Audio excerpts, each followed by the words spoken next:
What is going on YouTube, and welcome back to another video. This week I have another crazy guest on the YouTube channel, probably one of my favourite CrossFitters, probably one of the coolest dudes in CrossFit, and he is from the UK as well. So this week I had the pleasure in talking to Joshua Al-chamaa. Now Josh is just a legend, he's such a cool dude. He's part of Team WIT, he's part of Team Knocko. Now in this interview, we don't just talk about CrossFit, we have a very interesting conversation about money in CrossFit when it comes to prize money, sponsorship deals. And it's very interesting to see what athletes go through when it comes to trying to get sponsorship deals and trying to fund their trips to all these sanctional events across the world. So yeah, I really enjoyed kind of veering away from just talking about CrossFit solely. And it was very interesting to hear what the athletes had to say about money in CrossFit and sponsorships. So without further ado, let's head into it. For those who aren't aware, welcome to the channel. This is Joshua Al-chamaa. He is our UK CrossFitter and absolute all-round legend. I try my best. Welcome to the channel. Firstly, how are you? I'm good. I mean, yeah, considering I feel like every time I start a conversation like this with someone, I'm always saying, considering the situation we're in, which it is the case, but other than, limited access to the gym and training, mentally and personally, I'm doing great. So yeah, good. And how have you got quite a lot of home gym equipment at yours there, or are you limited? Is that you got? This is my dining room. Nice. Nice little landscape picture on the wall there. Yeah, exactly. So that was the dining room, which had a really nice table. In fact, there was like, even though it's me and Amber living here, there was like a 6-person table. There was never any guests around. Not needed. So we just took all of that down and turned it into a bit of a home gym on the 3rd floor of an apartment. So no heavy barbell for you? No, but I can't say, well, I've had no complaints as of yet, but I'm definitely jumping around doing burpees and jump lunges. And I think I dropped like the 65-pound dumbbells the other day and I was expecting a knock on the door, but I think everyone kind of knows the situation. I'm hearing people down the corridor using Pelotons and stuff. So yeah, it's all good. Yeah, cool. So let's get back to where it kind of all began in the CrossFit world. When did you get into CrossFit, and kind of what was your background before you got into it? So I got into CrossFit in 2016. Okay. I remember that because it was my first open that I did in 2016. It was probably a couple months prior to that open that I started CrossFit specifically.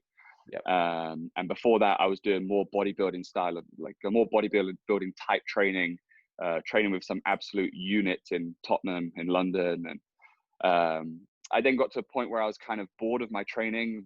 I mean, everyone kind of says this, it's the generic kind of what I knew, 3 sets of 10 or, like the basic stuff. And yeah, right. And I kind of got bored of it. And my father is ex-military. So growing up with him and seeing his kind of work ethic, I was like, man, I'd love to join the military. And then I was like, actually, I'm a bit of a pussy, if I could say that. Maybe I shouldn't say that. No, you can say that. So the army wasn't going to work for me. So I thought, let me find something that can kind of give me that training and stimulate my body in a similar way.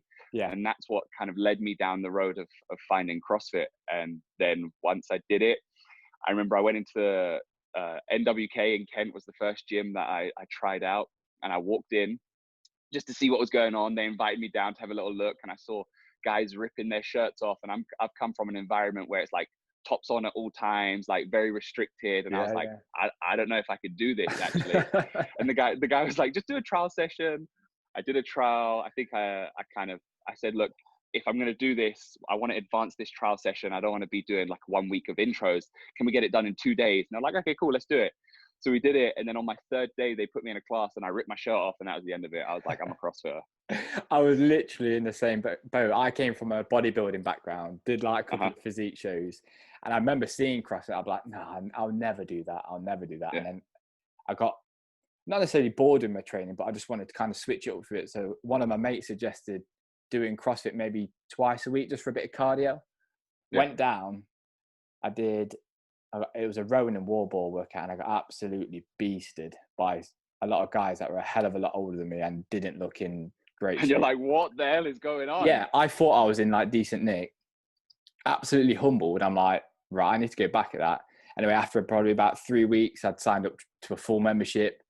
After probably 4 weeks, I'd cancelled my commercial gym membership, and then that was it. CrossFit had me. So Yeah. a lot of Yeah. people do. It sounds like they do a very similar thing.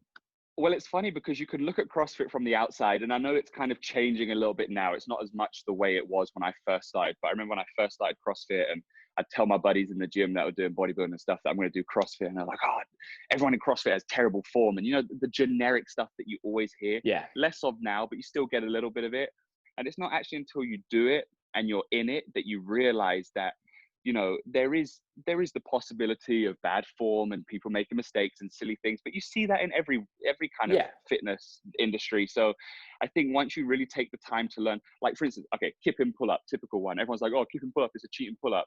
Actually, gymnasts kip to get up on the bar when they're doing bar work and things like that. So if you use an efficient kip and you do it properly, then it's going to be good for you. The issue that we have sometimes is people look at competitors and they've got like a little cheat kit type thing where they increase the speed, so they change the format.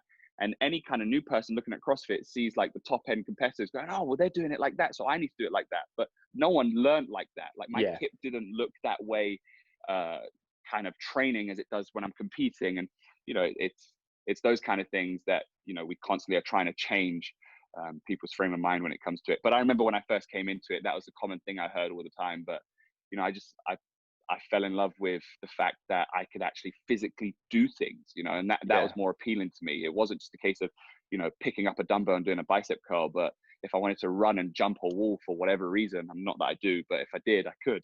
Yeah, and the beauty of it for me as well is getting to do it with like really good friends now as well. Like I was so used to training on my own every single lunch or every single morning, headphones in, and you just kind of zone out, which is fine. Sometimes you need that like kind of little alone time.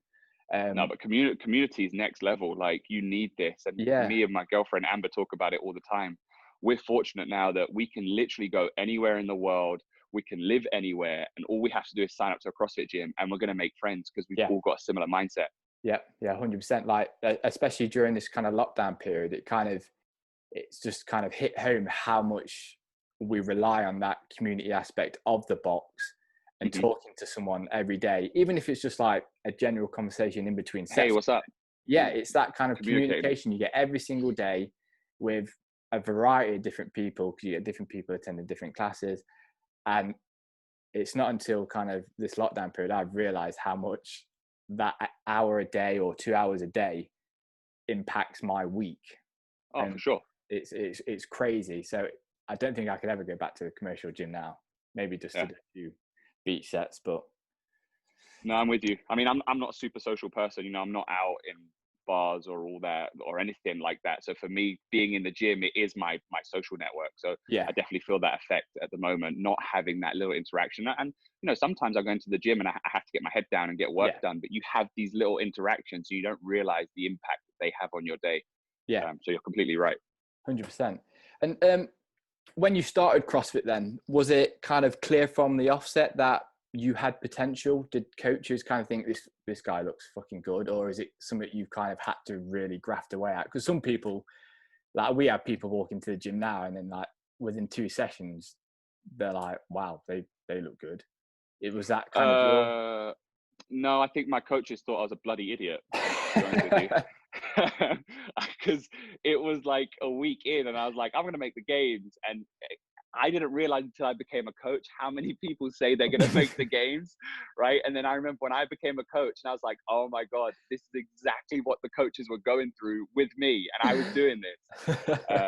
But yeah, they thought I was a bloody idiot. And I remember them just being like, look, calm down, like nail the basics, just enjoy yourself, enjoy your training. And I see a lot of young kids or new CrossFitters coming up today, and they look at the elite level athletes and they want to train 5-6 days a week, all these sessions. I remember when I first started, my coaches were literally like, look, you're only doing a couple sessions a week. They restricted me.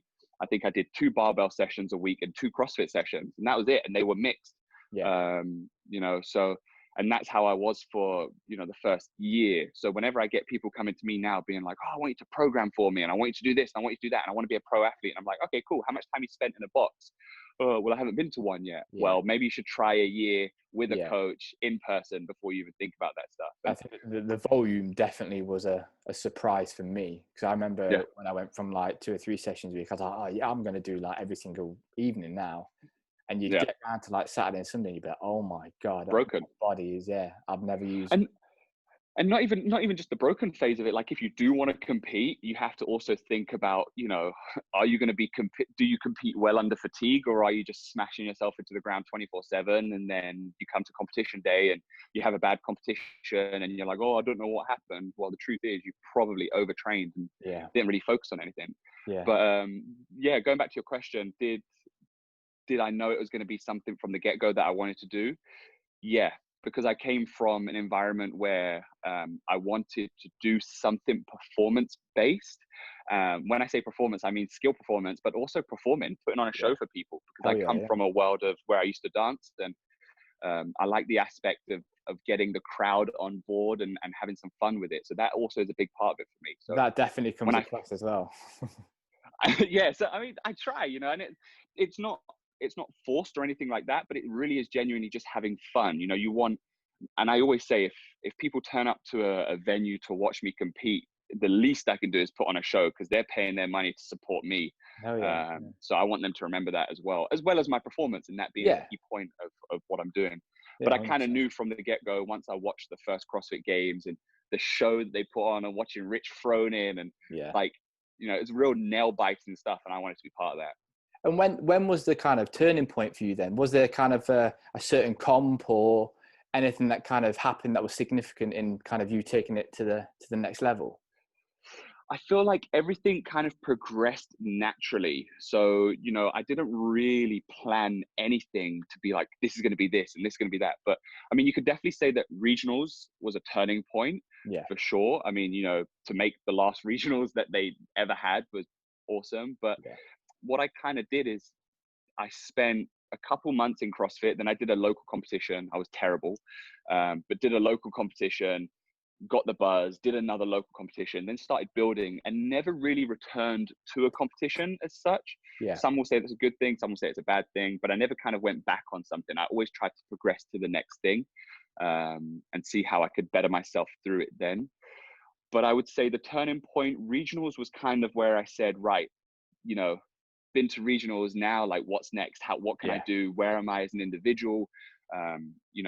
What am I doing in terms of coaching? I need something a little bit more personal. So my mindset kind of shifted a little bit there. And then moving on from that, once I had a bit of training, making it to Wadapalooza in 2019 and finishing with a pretty strong performance there, was like, okay, cool. So now we build. And then from Wadapalooza until now, so from Wadapalooza 2019 until now, I think I've done like 8 sanctionals, and it just kind of keeps progressing, which is awesome. What was it like the very first time you qualified for regionals then? Because that must be like, I mean, it was insane. So I did regionals on a team with the athlete program. And I remember, we would always do the workouts together. We had a little team together that we were doing the workouts with. I had some incredible, for me back then, when I think of my fitness level back then compared to now, some of the performances I had were just insane for me then, because I really did. I mean, I didn't leave any stone unturned. I remember one workout I did what I felt was not good enough. So I remember going into the gym when the gym had closed down, me and a couple buddies setting up cameras, and I went at this workout like 2-3 times, just kept hitting it. And like my work ethic then was like, that's where I knew there was a click and a change, where it was, we were going to make it, because everyone was kind of focused on that. And then going to regionals, doing the Europe regionals, it was a huge venue, huge setup, having that exposure, meeting a lot of people there that have now become my friends today, which have helped me through the sport. And that's one of the beautiful things about doing these high level competitions, is if you are good at connecting with people, and you have a good energy, you'll be surprised at what that can lead into down the line. And you mentioned then you've done 8 sanctionals now, is it? What's been your favorite one so far? They're all very different, and I'll explain why. So, London Strength in Depth for me is my home. So doing Strength in Depth, like being able to perform in front of my home crowd, you can't there's nothing that really compares to that buzz. Yeah, that Then was you've sick got like, this year when you this year, when this that year was one when you was insane. there at the end, just putting on a show. I mean, that was a big highlight for me because I had some weaker performances that weekend. I had some strong performances that weekend. And I kind of said, right, there's a machine involved. There's a heavy barbell involved. If I don't go all out, even if I take a risk and mess up, I'm going to be disappointed. So I did that for that event, which was awesome. But that, you know, having the crowd behind me on that event just changed it for me. Like from the get-go, when I went out and I hit the ski and I could hear people shouting my name, that just changed that workout for me. But then you've got events like Wadapalooza, and Wadapalooza is really a fitness festival. And, you know, I haven't yet had my chance to go to the games. I'm sure it will come. But from what I've heard from friends in the sport and elite level athletes, like Wadapalooza might even top like the game setup, just in terms of the buzz, the atmosphere, the athletes. There's no kind of segregation of spectator and athlete. We're all around each other. Everyone's communicating, and that for me is incredible. Yeah, someone was saying the other day, I think Wadapalooza has more spectators than the games as well. Yeah, so, yeah. I mean, the atmosphere looks crazy when you see it on YouTube and all the live streams. So, like the stands were nuts. Yeah, Wadapalooza for me is, I want to go and watch that more than I do. Obviously, the games is the pinnacle, but being in Wadapalooza, being in Miami must be so cool. Yeah. Well, the games is kind of like, the games is awesome because, like you said, it's the top, it's the pinnacle. But at the same time, as a spectator, you want to be part of something, and the games is very much driven on finding number one. Yeah. Right. It's true. Castro said it. Whereas these other competitions, these sanctionals are like the base layer of the cake. We're not focusing on the cherry at the top. We're focusing on everyone, and you get pulled into kind of your fan favorites, and that's what I love about the sanctional side of things now. Yeah. Have you got your eyes on any particular sanctional events for next year? I would love to be in Dubai. Yeah. That would be a really fun one to do. I want to go back to Wadapalooza. I want to be in London. I want to go back to Brazil.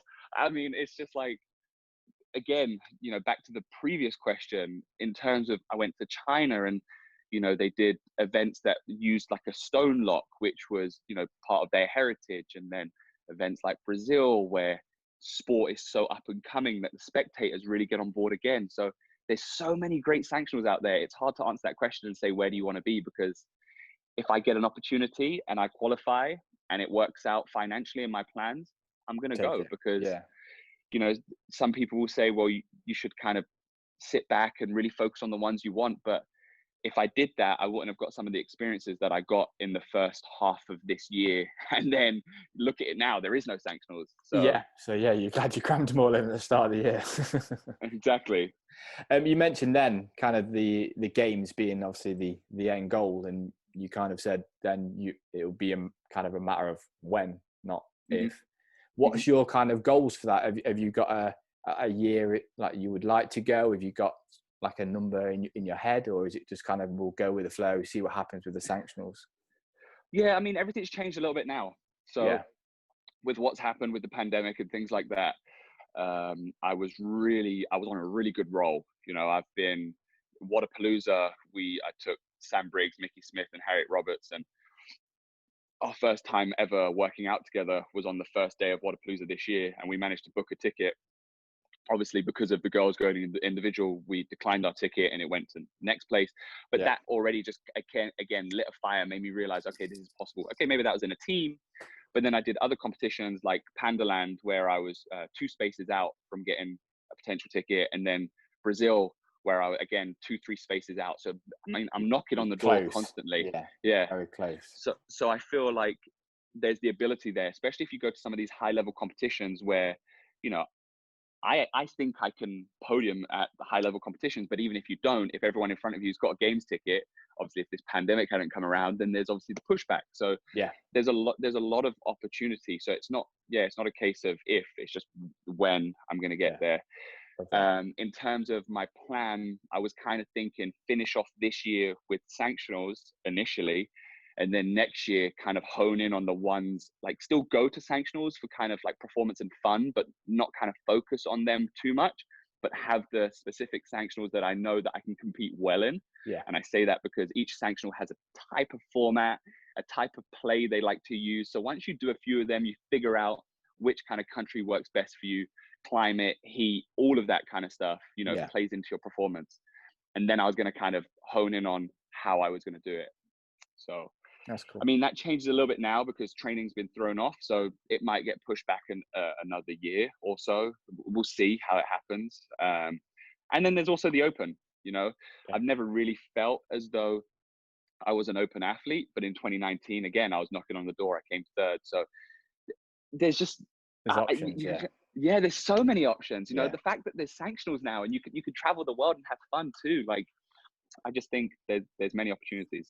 I think that's why I say when they kind of announced sanctionals instead of regional at first, I was a little bit like, oh God, this is a big change. And I guess for a lot of regional athletes as well, they're probably thinking the same. But I think the beauty of all these sanctionals and people getting to travel the world, see places they've never seen, but still do what they love and potentially get their ticket for the games a different way. Well, what is it, 20 odd sanctional events or something? So many more opportunities for people to go. I think it's absolutely awesome. There is. And, on that note, I'm going to switch this subject a little bit because, I've kind of wanted to put it out there with a few different people that I've spoke to, but the questions never come around. And you've kind of said there's so many sanctionals out there. There's also so many sponsors out there. And I'm going to say this in case people are listening. People need to invest more in their athletes. And I'm not saying that in a bitter way from my perspective, because, I'm fortunate. I've got some really great sponsors that are helping me out. But now there's so many opportunities for great athletes to support, to represent their country, but also travel to other countries. And sponsors are still like, hey, we'll give you a free tub of protein. Well, yeah, that's not going to make me a pro athlete. Yeah. And to be fair, it's kind of one thing that I've always thought about and never really thought you don't want to come across cheeky and ask people, but like, do your sponsors fund most of the trips to these sanctional events, or is that something you have to kind of fork out yourself, or is it a bit of both? A bit of both. It depends on the kind of sponsor you have. It depends on who's supporting you. I've never been to, my sponsors have supported me greatly, especially WIT. WIT are incredible to me. I've worked with them from the get-go in terms of coaching. So I put the groundwork in. It wasn't like, when I say people need sponsors, you can't just call up a company and be like, I'm going to a sanctional, pay for it. It doesn't work like that. You got to put the work in. But there are really good athletes out there, buddies that I have that I know that are funding completely all of their trips. And I'm just like, if Castro wants to talk about comparing our sport to the NBA and all these different sports, then companies need to talk about how they're going to put up and support these athletes, because cool, you want to compare yourself for these big, headline sports. But, for instance, he talks about the quarantine is affecting every sport. Yeah, that's fine. But other athletes are getting paid, right? If you're an NBA player, you ain't going to work, but you're sitting on millions. So exactly. And I'm not saying that we're a different type of sport, but if we want to keep building in the right direction and really give credit to our athletes, we need to think about more than just number one, which is why I like the sanctionals, because the sanctionals are not just about number one anymore. They take away from that and you open it up. And that's why I like competitions like Wadapalooza, like Strength and Depth, like Brazil Championships, because they're highlighting a lot of great athletes. But we need to have this conversation more, which is why I want to throw it out at you. Honestly, I couldn't agree more with it. It's like, because you can kind of see how like the games in Dubai are kind of slowly starting to introduce more money, but then that sometimes only seems to go to the kind of top tier. So it's like, obviously these sanctionals have 30, 40 athletes in. So it's the kind of the athletes that aren't necessarily guaranteed that podium spot, that still need that opportunity to travel the world and get themselves out there and gain the experience. Completely. But, you mentioned Dubai. Dubai is a great one for it because, in a bit of a cocky way, they throw the money around, which is enticing for athletes. I'm like, hell yeah, I want to go to Dubai because they pay for your trip, if anything. Like, you're going to get your trip paid for. So there's obviously that wants to draw you there. But then it creates more of a status, and I'm not saying that money is the only thing that should be put into something. But, if you're winning events, if you're, there needs to be some sort of compensation for the hard work. It's got to come across appealing as well. Like if some of the top athletes know that, I don't know, say Pandaland or wherever, all of a sudden there's going to be a bigger prize pot, or there's going to be a lot more opportunities for athletes to earn money. People are, yeah, exactly. People want to go, and that's like you say about Dubai. That's why so many people want to go to Dubai, because. And let me tell you why. Because we have rent to pay, right? Exactly. Got rent to pay. It's not even a case of like, and again, I don't want to come off wrong when people are listening to this and they're going, "Oh, it's only about the money," because I'm fortunate. I'm doing well. I work hard. I work with my sponsors. I work with other companies. I'm doing photo shoots. I'm grafting at the same time. But we have bills to pay. So it's almost, don't insult your athletes by calling them up and being like, "Hey, I'm going to give you a t-shirt and a tub of protein. And I want you to be a walking billboard and wear this t-shirt at every sanctional." Come on, bro. No, I know. There's got to be something in it. A tub of protein is not going to make me a #1 athlete. To be honest with you, I think if CrossFit athletes were given more recognition, for instance, a CrossFit athlete could have chosen any other sport with their mentality and their work ethic. They would be a great athlete in other sports, but they haven't. They chose CrossFit for the love of it, but there needs to be some support. Oh, do you ever wonder why the money isn't there? Do you think it's like, obviously you're kind of lucky, you've got like a big company like WIT, stuff like that. Would you say there's probably not enough big companies out there that, obviously you've got a lot of new up and coming kind of like clothing, apparel, let's say protein companies and stuff like that, but there probably isn't as many larger companies that can invest in the athletes. Obviously you've got like Nike and Reebok and stuff like that, get behind all the big guys. Do you know why? Go on. Because everyone does it for free.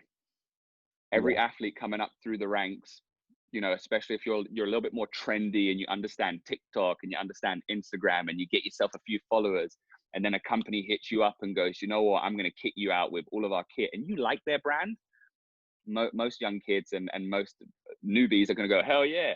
So then the guys that are working hard for it, they're like, "Well, this kid's got like 25, 30, 100,000 followers and he's taking it for free.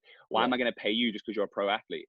So there's and at the end of the day, it's companies are only going to put out money if they're gaining money, right? And that's true. I completely agree with that. But this whole kind of kickback and commission scheme, I mean, I'm not an Avon representative, right? You can't just kick a commission code at me and think that, every time I sell a tub of protein for you, I'm going to get $2. It's more, people need to think more down the line of relationship and what kind of brand message they want to get out there. And also, it's hard for the companies because there are some athletes that just want to like rake in a bit of money, and that's not the relationship you want. Like when I have a relationship with WIT, WIT are not paying for everything. I still have to, when I go to sanctionals, there's still money coming out of my pocket. It just makes it a little bit, it makes it a little bit easier for me. But we have a relationship in terms of, I will do anything that they need me to do in terms of promoting programs, product, because I believe in their brand. And if you find people that believe in your brand, then you have to believe in them. 100%. Yeah, there definitely needs to be that connection with the brand or company. Like completely. So it can't be false. Exactly. Yeah. And I think that would come across, and that would make the company more likely to invest in you as an athlete as well. So if there is a relationship there, then that's obviously a good thing. No, that's actually very interesting. I've always kind of wanted to talk about. I threw your topic off a little bit there. No, I like that. I like that. No one's asked the question, and actually, Amber, my partner, keeps banging on at me about writing an article about it and sending something to Morning Chalk Up, because we need to talk about this more, because I really feel like, athletes are putting everything that they have into this sport and representing, traveling the world and really putting their jobs or whatever job they may have kind of on the line. Yet they're struggling, to make ends meet, and that shouldn't be the case. No, I tell you what I will do is I'll take a snippet of this podcast where we talk about that and I'll send it to Morning Chalk Up and I'll send it to everyone and I'll see if they'll do a little feature on it or something. So let's do it. Cool. So just going back to the games then this year, what was your thoughts on Dave Castro announcing that the plans were to kind of reduce the field and stop teams going, stop the masters and age categories going? What was your kind of initial thought behind that? Because it's been interesting. I've been getting quite a lot of different responses from that. Thank God we didn't accept our team ticket.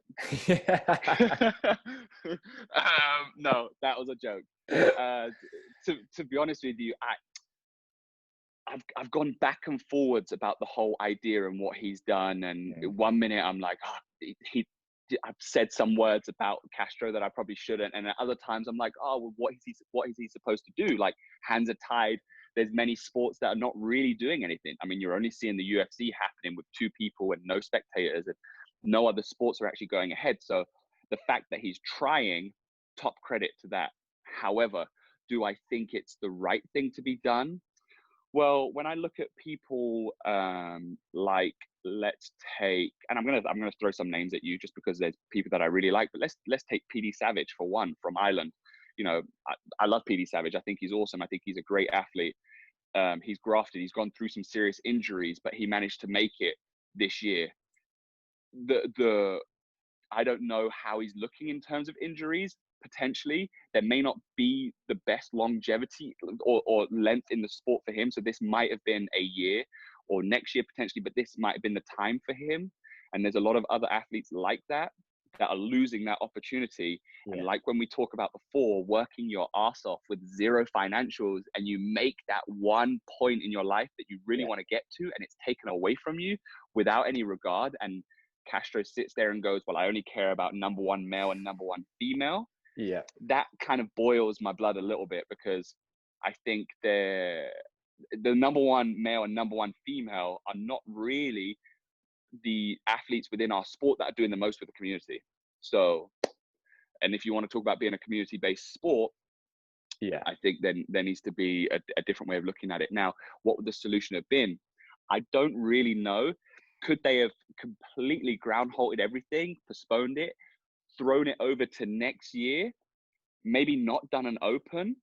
I know they make $20 per athlete off the open and whatever, and you know that tallies up to a good couple mil, but maybe not done another open, kept the open athletes from this year, but maybe had a few more sanctionals, because you could throw a few extra athletes in through sanctionals. That for me probably would have sat a little bit better. Again, let's talk about masters and teams as well. You know, already when the pandemic came around, a lot of countries like Spain and Italy were shut down, where you had, you know, young kids and masters that had qualified to do the age group qualifier, but they couldn't get into their gyms. Yeah. America was still open. They're like, well, hey, we're going to keep the age group qualifiers going on anyway. Yeah. And it's kind of like, well, now you're just highlighting the American athletes, and everyone else is struggling a little bit. Yeah. So I was I was like under the impression of, at first I was like, well, how can Castro, I like his stubbornness, and I love the fact he's trying to do it. But when you look at everything as a whole, like the whole world, you've got the European Championships postponed until next year. You've got the Olympics cancelled till the following year. It's like, I don't know why he would possibly think CrossFit is any different. I think if you took the approach of postponing it till next year, and I don't know, maybe still letting the athletes that qualified this year still carry on next year, because like you say, they've grafted their whole life. Like I spoke to Zach the other day, and it's like, it's been 4 or 5 years in the making for Zach, and then he's finally made it. Yep. And all his fans were going to go. Do you know what I mean? He's following, and then to kind of just take that away. And obviously, he's got an amazing attitude. He was just like, well, I'll come back even bigger and better next year, which is cool. But not everyone will be like that. And it just seems very, very harsh. And it's not guaranteed. I believe he can. Yeah. I believe he can. And it's even with my training and how everything's kind of been ground halted now. And it's like, well, how are you going to get it back? Well, I've done it once before. I can do it again. Yeah. So I do believe that he can, but that doesn't take away the fact that it might take a bit longer. Yeah. Or, you know, and I think my issue is just this whole kind of like, the games really is. And again, I'm only quoting what was said by Castro. I don't think he's a terrible man. I think there's some things that he does that are great. Yeah. Number 1 male, number 1 female, you know, and again, that's why I love sanctionals, because sanctionals are for everyone. Yeah. Yeah. I don't think the games will be the games without all the fans there, without a full field, you know, proper media team. It just feels like it's still going to be entertaining to watch, and everyone's going to watch because there's nothing else to do at the minute. But it just feels like it will take away a little bit of what the games is all about, which seems a shame, but seems like it's that way anyway. So.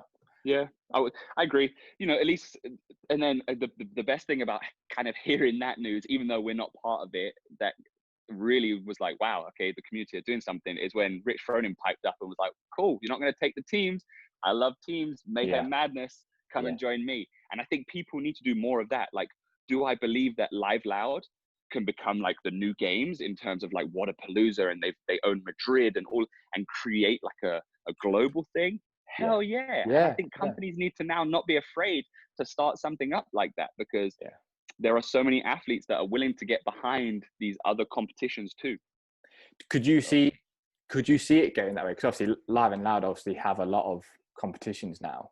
Could you see the games maybe fizzling out, and then it becomes almost like a yearly circuit where people just kind of travel around and do these massive events? Obviously some might be bigger than others, but they're almost eclipsing the games. Because you got Wadapalooza, you got like Rogue was massive last year, all these events that are all of a sudden accommodating so many top athletes, so many supporters, and then also prize money as well. We're going back to the money side of it, but then if they're starting to eclipse the games, is there a space for the games anymore? If things like this keep happening, then potentially I think there could be a shift. You know, if we're talking about, you know, normal not being normal, what we had before, and a potential of a second kind of fluctuation of the pandemic and all these different, if the kind of way of living changes, I think so. Because especially if people are not completely on board with the decisions you make, I can't say that, you know, everyone's been on board with CrossFit's decision. In fact, I think the majority probably haven't. I think we kind of come to the realization that they should have just picked it up and moved it to next year. And by not doing that, everyone kind of goes, why am I supporting, you know, something like that when I could support something else that is gonna help me and benefit me? And again, it just depends on where the prize money is, where the status is, where the number one athletes go. Because if you want to be a top level athlete, you've got to compete against top level athletes. The top level athletes are still going to the games. You will be pushing to go to the games.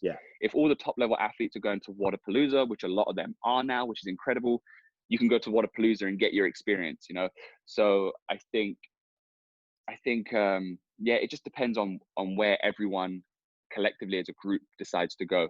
I think with times like this, you know, especially with the pandemic and what's going on, we have to really focus on safety. Keeping people safe, I think, is really important. You know, as much as I want to compete, I don't want to get sick. I don't want to make anyone else sick. So I think that is really important.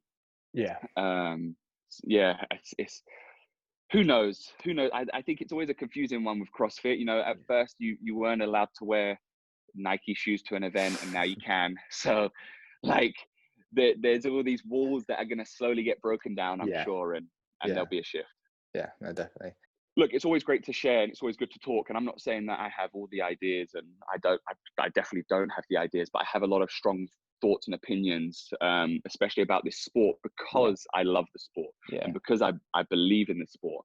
I just also think that, you know, athletes need to kind of get behind each other and say no to a free tub of protein when, you know, I think that there's just ways we can do things, and we can help this sport grow, and we can look to all financially benefit from it. And there should be more media teams covering events, and, you know, that's what we need. So let's work towards everyone earning a living, an honest living, and having a great time.